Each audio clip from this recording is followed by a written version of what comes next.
Bonsoir, Shabbat Shalom, c'est l'heure de sortir de Shabbat, c'est l'heure de rentrer dans le travail, dans les choses qu'on a à faire pour le Seigneur.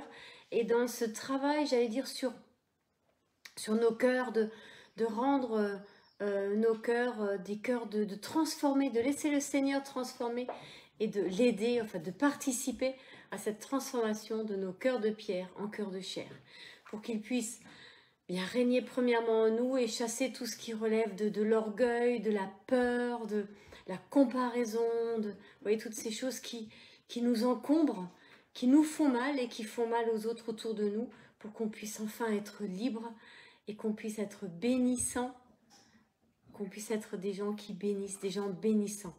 J'ai hâte d'être guérie dans ma vie pour que ma vie puisse être bénissante pour ceux qui m'entourent. Alors vous avez vu, cet après-midi, c'était un peu spécial.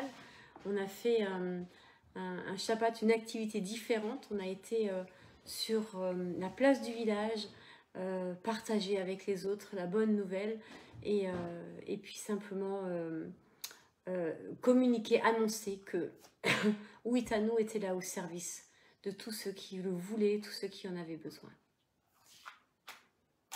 On va allumer la lumière de Shabbat, ce flambeau que le Seigneur nous demande d'allumer, juste pour nous dire, soyez la lumière. Seigneur, donne-nous d'être la lumière et que cette lumière qu'on allume au début de Shabbat, elle aille grandissant parce que ta présence grandit en nous et qu'on puisse être bénissant tout autour de nous, à commencer par notre famille.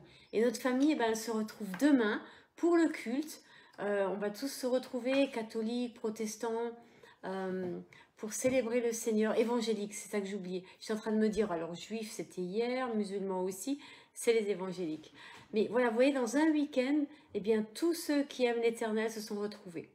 Et bien maintenant, les uns et les autres, on a juste encore besoin, une petite curieuse, de grandir dans notre connaissance de Yeshua. Et les uns et les autres, on a besoin de lui donner notre vie. Voilà. Alors donner sa vie à Yeshua, c'est pas une expression biblique, hein, c'est une expression post-biblique. Et pourtant, ça veut bien dire, Seigneur, je veux mettre mes pas dans tes pas, te suivre, te servir.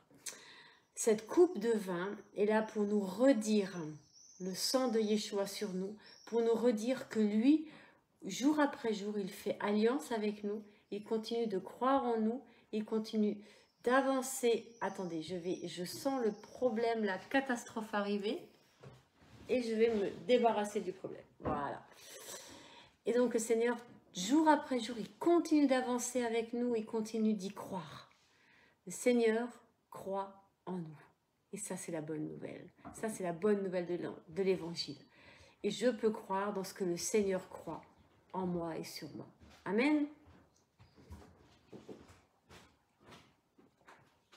Et Seigneur, c'est que ce vin qui coule dans mon corps maintenant me rappelle que ton sang coule sur moi et que de ce fait, cette lumière encore extérieure à moi, elle est appelée à devenir, à brûler en moi. Vous voyez, qu'elle brille en moi et que moi je sois une petite curieuse et que moi je sois rayonnante pour le Seigneur. Cette semaine, dans cette semaine de travail, que ce soit en moi, au dehors de moi, dans les autres, et que je puisse annoncer la bonne nouvelle et être ce parfum de bonne odeur qui monte vers l'Éternel et qui réjouit son cœur. Sentez bon, sentons bon.